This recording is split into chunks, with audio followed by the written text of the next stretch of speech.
Hi, everyone. It's a ticket to Christ. Thank you for tuning back in. We are still looking at ordinary people in the Bible who are inspiring. And we're in the Old Testament looking in Jeremiah 38. We're looking at a man named Ebed-Melech. It says in Jeremiah 38, starting from verse 7, we're not going to read everything, but we'll just read certain parts. The context is the prophet Jeremiah was thrown into a well, it's like a dungeon. There was no water, but there was muck and mire, right? It says mire. So he sunk in this mire. It was kind of like probably like wet mud, probably a filthy mess.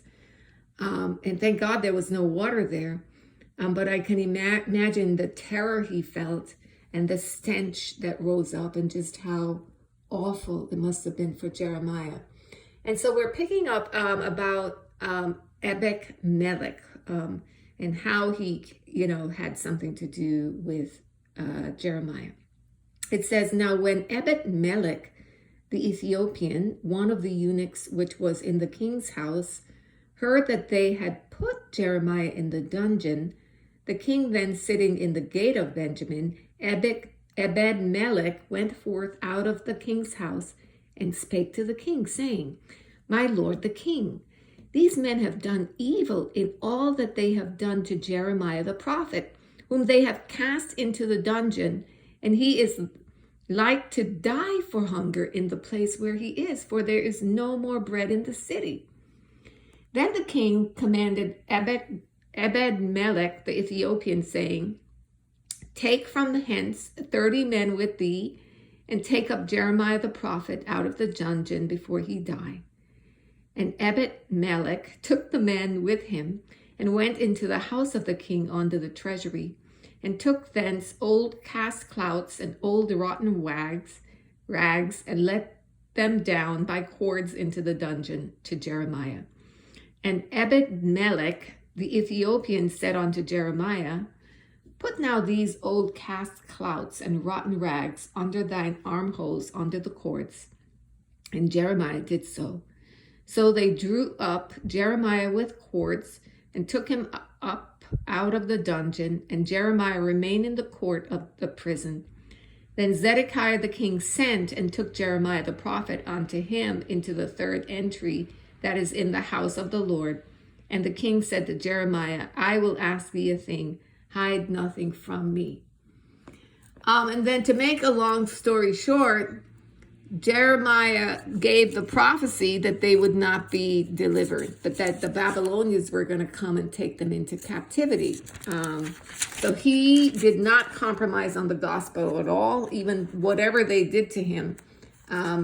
He, gave the prophecies. But let's skip all the way down to Jeremiah 39, verse 15, to see what happened to Ebed-Melech, who did a righteous thing. It says, now the word of the Lord came unto Jeremiah while he was shut up in the court of the prison, saying, go and speak to Ebed-Melech the Ethiopian, saying, thus saith the Lord of hosts, the God of Israel, behold, I will bring my words upon this city for evil and not for good, and they shall be accomplished in that day before thee. But I will deliver thee in that day, saith the Lord.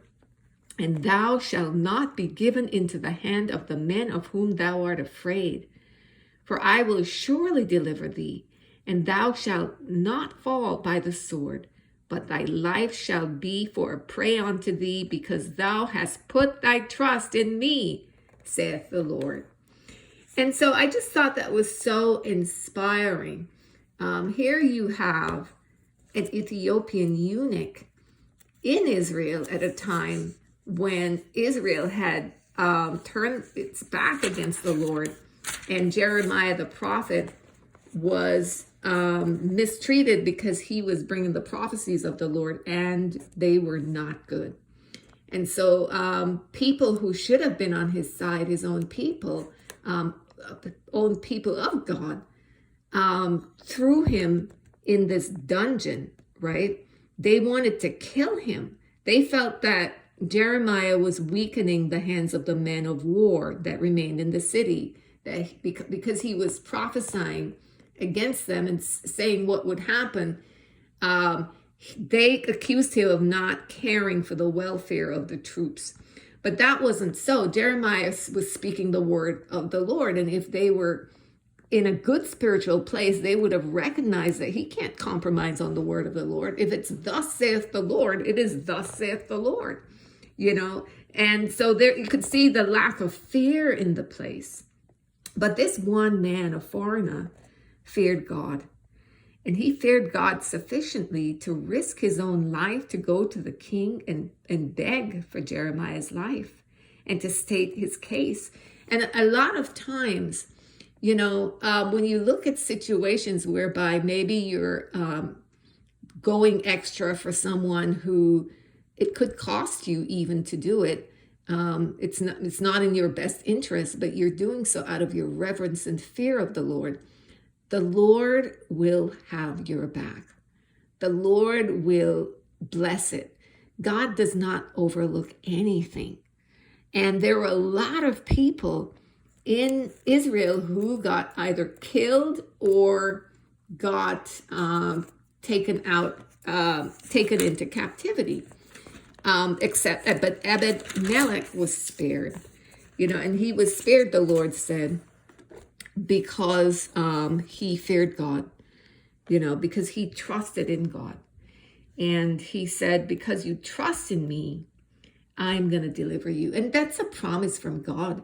No matter who you are, no matter how lowly you might think of yourself, how disregarded, maybe you're not fitting into society, maybe you're a foreigner, maybe you are someone who, might not have much power, but you have a fear of the Lord. And because of that fear of the Lord, you act loyally to God. God won't forget anything that you do. It doesn't fall by the wayside. Even when people don't see it or don't understand it, God sees it and he doesn't forget. And we see even in the midst of the turmoil that was taking place, God sent special word just for Ebed-Melech. And, he will do that for us today. He still does it, and he will continue to do that. Notice in verse 17, Jeremiah 39, verse 17, the Lord said, but I will deliver thee in that day, saith the Lord, and thou shalt not be given into the hand of the men of whom thou art afraid. So it wasn't that Ebed-Melech didn't have fear of, legitimate fear of these people who did not reverence God because they were willing to take his prophet and throw him in a well, in a dungeon. So he had a legitimate reason to think, wait, there is no fear of God taking place here. God says, I will surely deliver thee. You're not going to die. Your life shall be a prey unto thee, because thou hast put thy trust in me, saith the Lord, So your life will be spared, in other words, because you trusted in me. And so that is the encouragement for today, for us to really trust God, no matter the circumstance, but show our trust by what we actually do, how we treat people. How we treat people who might be in terrible positions and situations. But if we have the power to help. And especially if it's a godly man, a man of God, a woman of God, one of Jesus's disciples.